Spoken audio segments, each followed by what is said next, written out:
Olá, bom dia. Obrigado, seja bem-vindo.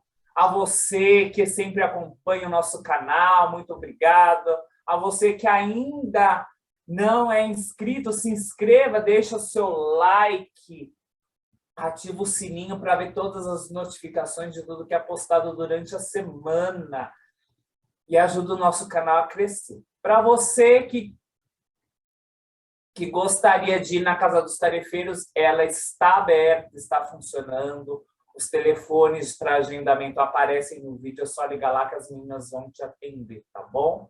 Para ter o distanciamento nessas fases que ainda a gente está passando, ok?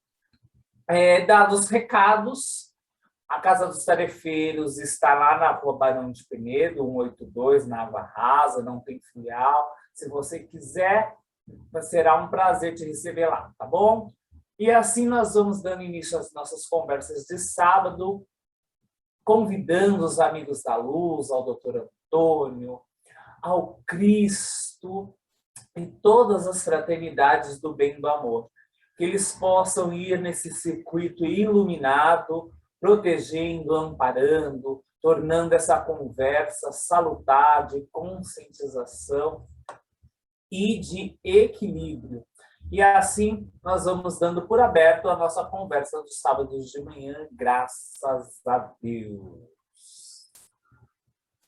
E para começar a nossa conversa, você, assim como eu, assim como a maioria das pessoas deve estar perguntando, que mundo é esse que nós estamos?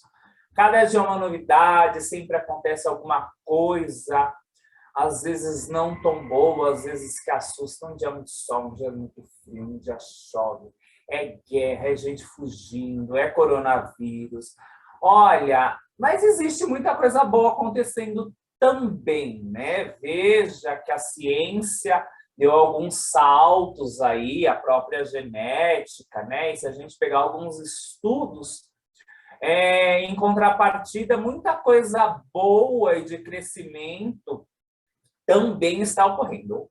Acontece que muitas vezes, como existe uma quebra de status ou um interesse até, muitas vezes nós somos sobrecarregados daquilo que causa maior impacto, e muitas vezes o que causa maior impacto e que nos também agrada o nosso pessimismo que a gente tem, e que não é uma mentira, mas que às vezes é supervalorizado, essas tragédias, essas situações que estão ocorrendo.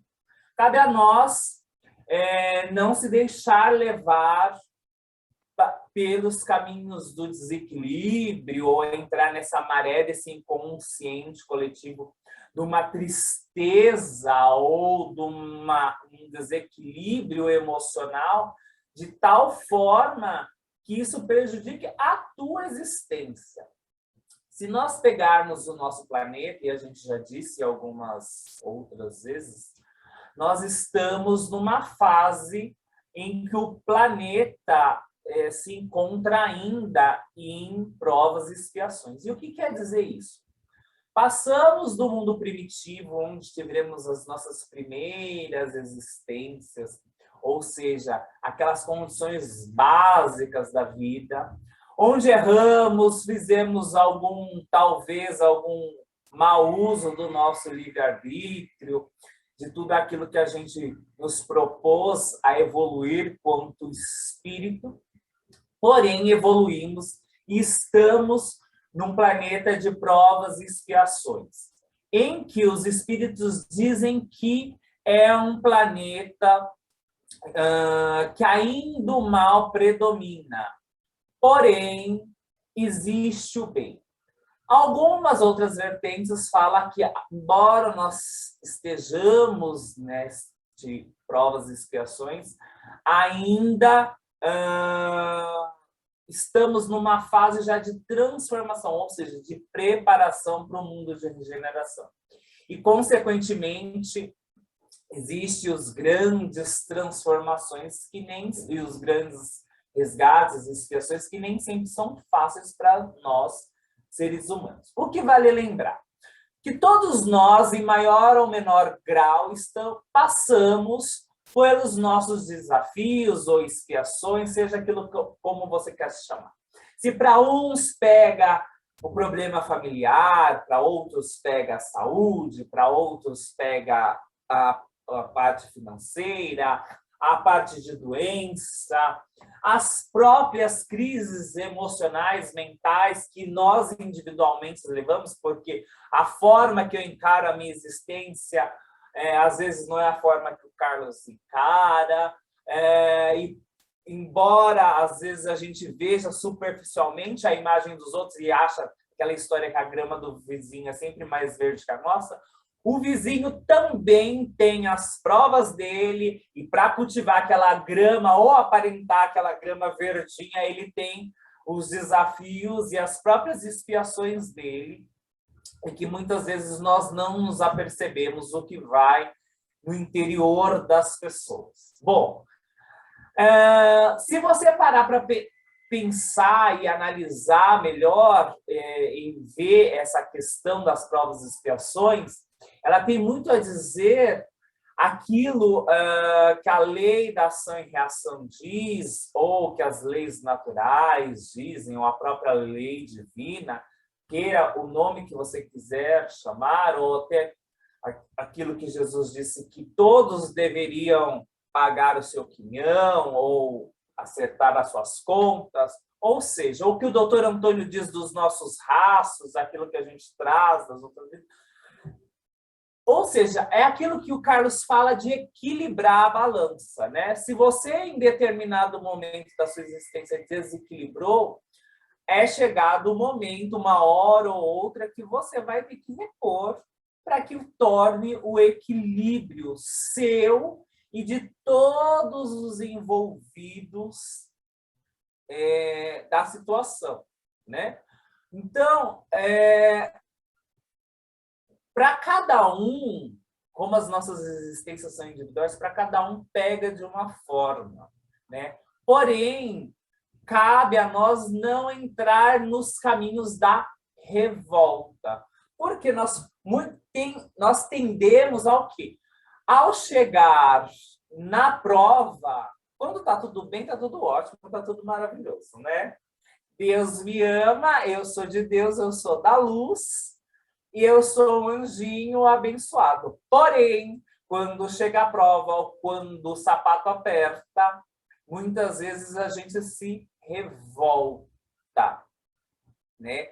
E é nessa revolta que muitas vezes nós perdemos grandes oportunidades. Nós nos perdemos no caminho de, inclusive, expiar ou resgatar as coisas do passado. E é isso que eu vou perguntar para o meu amigo Carlos, se ele é revoltado. Às vezes a gente se revolta. Eu sou meio revoltada às vezes, viu? Mas como não se perder em meio à revolta, Carlão? Bom, Fabinho, com certeza revoltados todos nós somos, né? E nós não estamos aqui à toa, né? Nós não caímos aqui. Nós viemos, fomos criados espíritos simples e ignorantes e estamos trilhando esse caminho. Então, ninguém chegou aqui do nada, ninguém, né, caiu de paraquedas. Mas, enquanto você falava, tem algumas coisas bem interessantes, né? E não adianta, porque tem momentos que nós vamos ficar mais suscetíveis a isso, nós vamos desesperar, nós vamos perder um pouco a fé, nós vamos nos achar injustiçados, nós vamos achar que é o que você falou, que só a minha grama que não cresce, porque não adianta, apesar de nós vivermos em comunidade, a nossa jornada é individual, né? Então não adianta, você vai ter um sentido de autopreservação e tudo. Mas olha que interessante, quando a gente fala de um mundo de provas e expiações, o que é uma prova? O Maurício não está aqui hoje, mas o que é uma prova? Uma prova é um teste de conhecimento. Isso é uma prova. A prova vai apurar se você aprendeu ou não. Então, toda vez que eu passo por essas situações difíceis, é um teste para saber se eu aprendi ou não. E quando eu demonstro que eu não aprendi, independente de ser bom ou ruim, eu vou ter que expiar isso, ou aprender novamente. Bacana, né, Carlos? Perfeito. 2 mais 2, 4. Não é assim. Porque o meu coração não quer que seja assim, porque é difícil que seja assim, porque parece que está tudo ruim, porque tem dia que você só parece que você só consegue ouvir o lado ruim, e não é só o lado ruim. Apesar do mal ainda sobrepujar o bem nesse estágio que nós estamos, tem muito bem acontecendo. Eu falo sempre, poxa, antigamente talvez seria mais difícil, né? Mas hoje tem o Google, né? O nosso grande amigo Google. Olha, dá uma procurada, quanto tem pessoas fazendo o bem, né? E aí tem N situações de aprendizado, a Casa dos Tarefeiros, é uma casa do bem, e outras, Doutores da Alegria, Médicos Sem Fronteira, alguns aí, não estou fazendo propaganda de nada, mas tem muita gente fazendo o bem. Mas não adianta, percebam, é fazendo o bem no meio de sofrimento. Porque é o que tem para ajudar, mas é o que nos faz feliz. É o que você precisa ver, é o que você precisa procurar, é o que você precisa ser. Porque enquanto eu vou ajudar, eu vou fazer algo bom, eu vou pensar algo bem, é menos tempo para a gente cair nas dificuldades que nós carregamos, nos ócios, na inveja, na maledicência. Né? Eu estou preocupado com coisas que me elevam. E voltando um pouco na questão da prova e do conhecimento, mais uma coisa interessante, né? O que vem jogar uma grande luz para a gente nesse sentido de que as coisas continuam, porque o Espiritismo vem colocar isso, né? Porque se a gente não admite a continuidade da vida, aí fica pior ainda, né? Porque você vai fechar só numa existência, pô, o cara faz tudo errado, rouba tudo e lógico que ele também vai ter os sofrimentos dele, mas numa balança geral, de repente ele tem dinheiro, ele consegue uma família, ele não vai preso, ele não faz nada errado, então fica uma falsa impressão que ele se deu bem, né? Então, até o Espiritismo vem ajudar nesse sentido, porque na hora que você joga as existências, que você entende a evolução, ou tende a entender, olha até como chama o Espírito da Verdade. Ele chama o Consolador. Você não consola quem não precisa ser consolado. Você vê que as coisas elas são interessantes no sentido de que é a verdade, é a realidade, que nós temos as nossas coisas e que elas não são gratuitas, elas foram geradas de alguma forma, mas que nós podemos fazer um monte de coisas boas, e como você lembra sempre nas palestras lá presenciais, não foi só as coisas ruins que me trouxeram até aqui. Muito pelo contrário, né? Muito pelo contrário. Tem as coisas boas e tem o que galgamos. Só que se a gente olhar para o que a gente deve ser e para o que a gente já conseguiu ser, ainda tem um gap aí, um espaço muito grande a ser preenchido. E se nós pensarmos ainda dentro do Espiritismo e dentro da mensagem do Cristo, olha como é interessante. Ele, um espírito sem comparação com qualquer outro, né? A missão dele foi aonde? Na Terra. Ele teve vida mansa? Ele teve vida fácil? Ele não teve dor? Ele não teve o que traiu ele?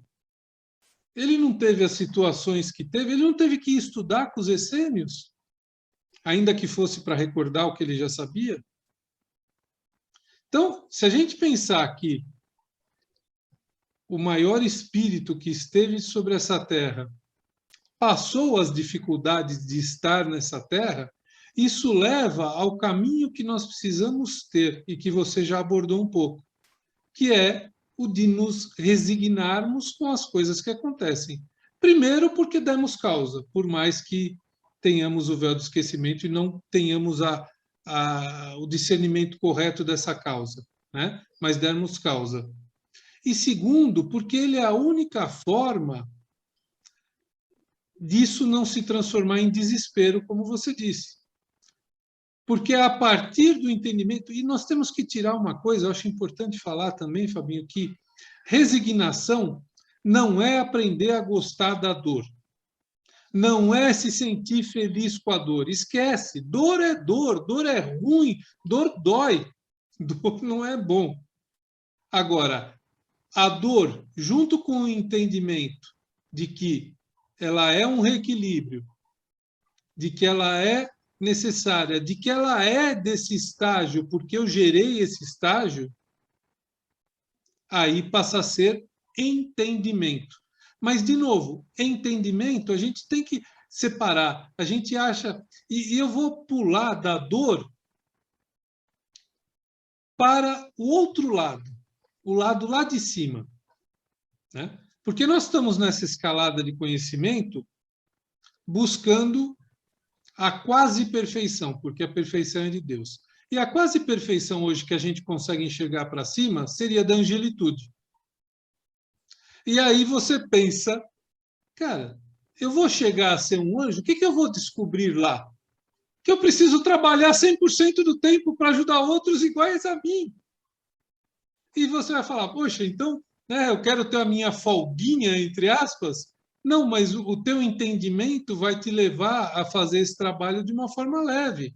E ele vai, muitas vezes, como o nosso mentor, o meu pelo menos deve entrar em sofrimento muitas vezes por minha causa, né? O nosso anjo da guarda, e falar, poxa, de novo ele está fazendo isso, né? E ele também sofre por nós, de uma forma diferente, né? Mas até esse galgar que nós precisamos, na verdade, ele vai nos levar a entendimento que o trabalho é eterno. E ele não é por isso ruim. Né? O conceito, talvez, de felicidade que a gente entenda, eu acho que conforme nós evoluirmos, ele vai ser diferente. Ele vai ser diferente. Nesse sentido, ele vai nos levar a entender que a felicidade é um pouco diferente. E talvez a gente almeje ela nessa brandura, nessa falta de problema tudo, pelo excesso de problema e pelo excesso de falta de maturidade espiritual e emocional que nós temos.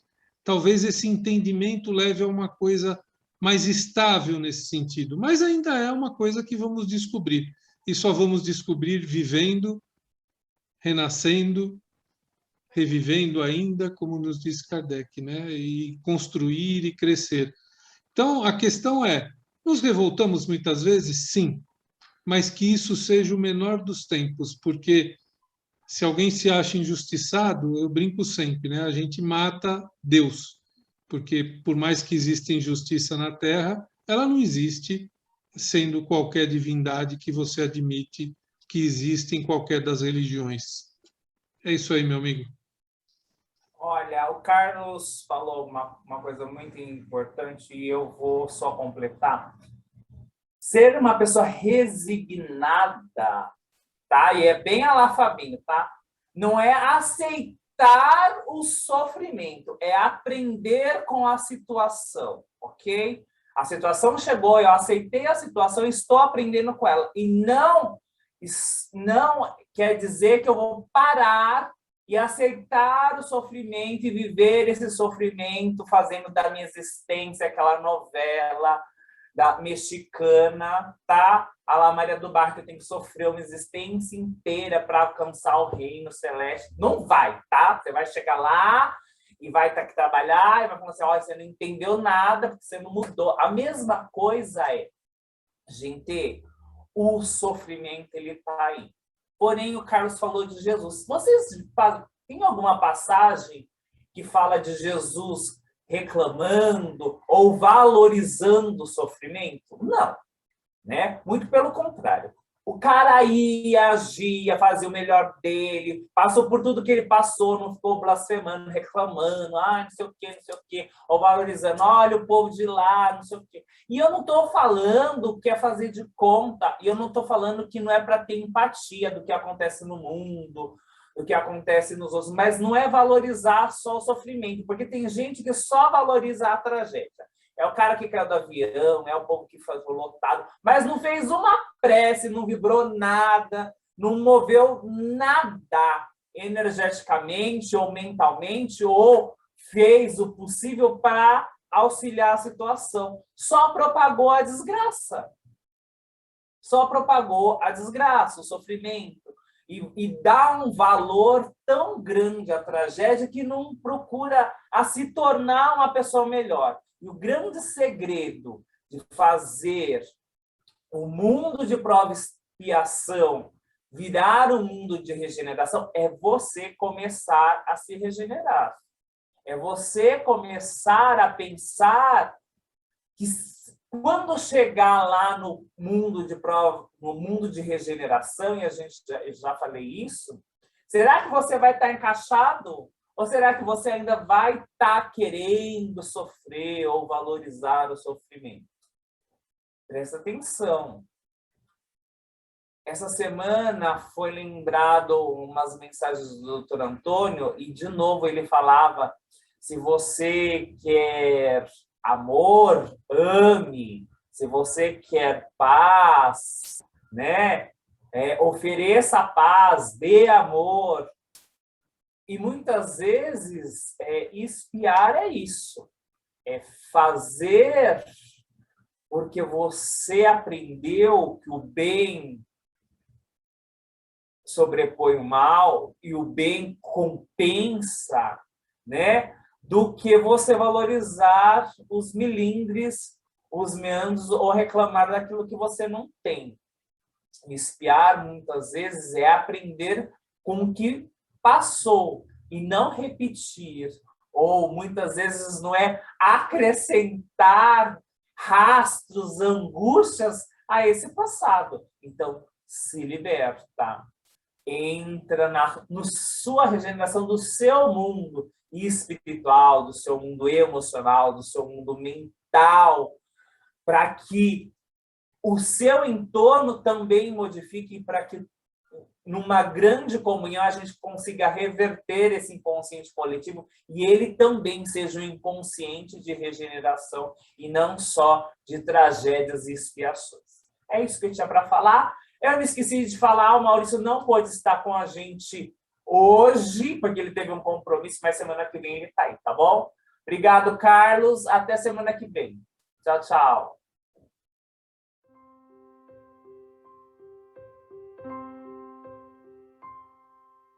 Senhor dos meus dias, do meu presente, dos caminhos a seguir, Pai, que me ajuda a escrever as histórias e sonhos, que sustenta meu ser, que ao todo fala ao meu espírito. Vós que sabe o que vai no meu coração, volta a sua face sobre mim. Faz meu coração reluzir como o sol, que eu sinta o amor do teu olhar, a paz do seu sussurro aos ouvidos, inundando a alma da pureza do teu ser. Senhor do todo e da vida, fala ao meu coração que até os sonhos que eu busco por ti foi permitido. Que baste eu saber que estás comigo e não haverão trancas, portas que se fechem. Sob as tuas asas, no deitar do teu olhar, no brandar da sua voz, não haverão culpas, dores ou tristezas, pois eu bem sei que sois luz e amor. Segura nas minhas mãos, para que eu não desista. E se eu pensar em desistir, meu Pai, me abraça, porque no teu abraço é o que não vai me deixar olhar para trás. Sois minha esperança e alicerce, pois eu sei que nunca vais me abandonar. Graças a Deus.